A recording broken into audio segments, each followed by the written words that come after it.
पति चाहे कैसा भी हो, दुस्सिल हो, जिसमें एक भी अगर अच्छाई ना हो, तो भी आपने विवाह किया है तो पति तो है, सेवा करना आपका धर्म होता है।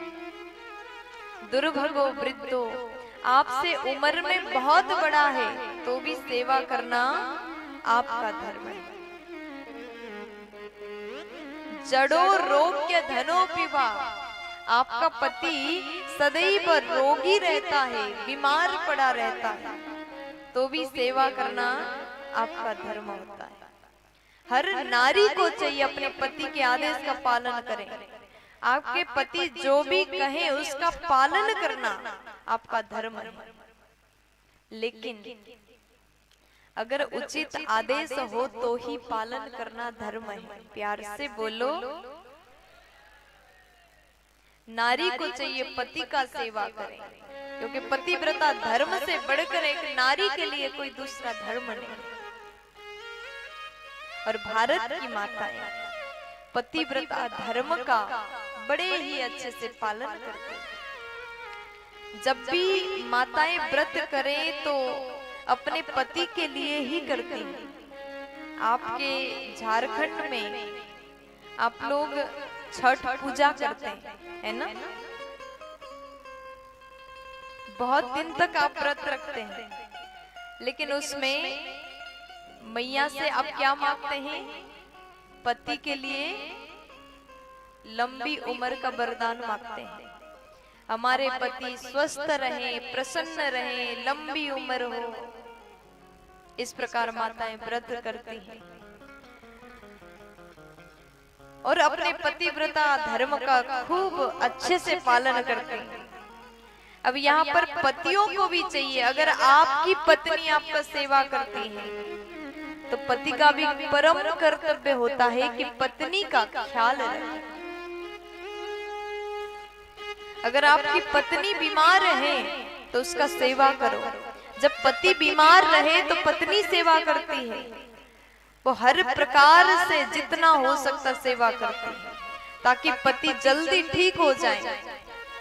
और वही भाव पति के अंदर भी होना चाहिए। अगर आपकी पत्नी बीमार है तो आप भी सेवा करो।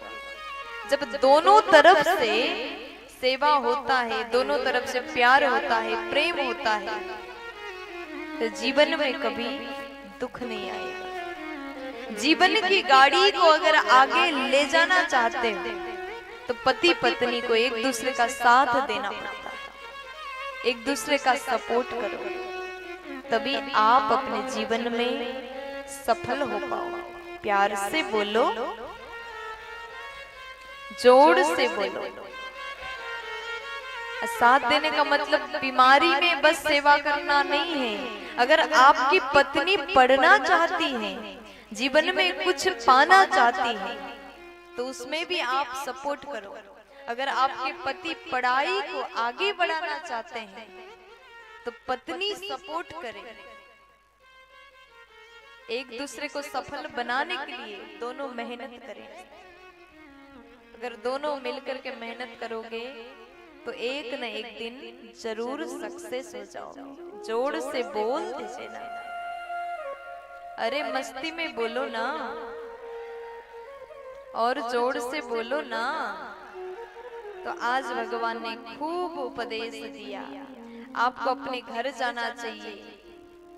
और भगवान ने पतिव्रत धर्म के बारे में बताया। गोपियां कहती है, जब आप संसार के मालिक, जगत के मालिक, सबके पति, असली पति हमारे सामने खड़े हैं, तो हम संसार वाले नकली पति के पास में क्यों जाएं? देखो बात बिल्कुल सत्य है। दुनिया में जितने भी मनुष्य हैं सब नकली ही तो हैं। आप कहोगे हम कैसे नकली हो गए? देखो जब तक हमारे शरीर में प्राण है तब तक हम असली दिखते हैं, बोलते हैं, चलते हैं, खाते हैं, पीते हैं, सोते हैं। लेकिन जिस दिन श्वास निकल जाए, प्राण निकल जाए, उस दिन हम मुर्दा कहलाएंगे। जिस प्रकार एक खिलौने के भीतर जब तक बैटरी हो तो खिलौना भी बोलता है, चलता है ना? अगर बैटरी निकाल दिया जाए तो वो फिर एक जगह पड़ा रहता है, फिर उसका कोई महत्व तो नहीं। उसी प्रकार हम भी भगवान द्वारा निर्मित खिलौने ही तो हैं। असली तो केवल परमात्मा है। संसार के पति, असली पति तो केवल भगवान है। प्यार से बोल दीजिए। अब यहाँ भगवान ने जैसे इतना सुना, भगवान कहते हैं कि अरे ये गोपियां जो है सच में संसारिक बंधन को तोड़ करके मेरे पास में आई, अब मुझे स्वीकार करना होगा। भगवान के ओर जब जाओ, भगवत प्राप्ति के लिए जब जाओ, तो उस समय कई प्रकार से भगवान परीक्षाएं लेते हैं। कभी कभी घर में अगर झगड़ा हो जाए, बेटा से क्रोध आए, बहू से क्रोध आ जाए, तो लगता है कि घर में रह के क्या करना, रोज रोज झगड़ा ही झगड़ा होता है। इसलिए वैराग्य आ जाता है और हरिद्वार चले जाते, वहीं जाकर के अपना भजन करेंगे, आश्रम में जो कुछ मिला उसको ग्रहण करेंगे और प्रभु का चिंतन करके बचा कुचा जो उम्र है उसको भी बिता देंगे। इस प्रकार से वैराग्य आता है और चले भी जाते हैं। लेकिन 4-5 दिन बाद फिर घर की याद आने लग जाती है, मेरे घर में क्या हो रहा होगा, मैं घर में नहीं रहूं तो घर का हालत कैसा होता होगा, मेरी बहू कैसे घर को संभालेगी, फिर वापस आ जाते हैं। इसे वैराग्य नहीं कहा जाता, ये कुछ समय के लिए वैराग्य आया, लेकिन ये स्थायी नहीं है। लेकिन जिस दिन मन पूर्ण रूप से प्रभु के चरण में जुड़ जाए, तो उस दिन घर को छोड़ के जाने की आवश्यकता नहीं होगी।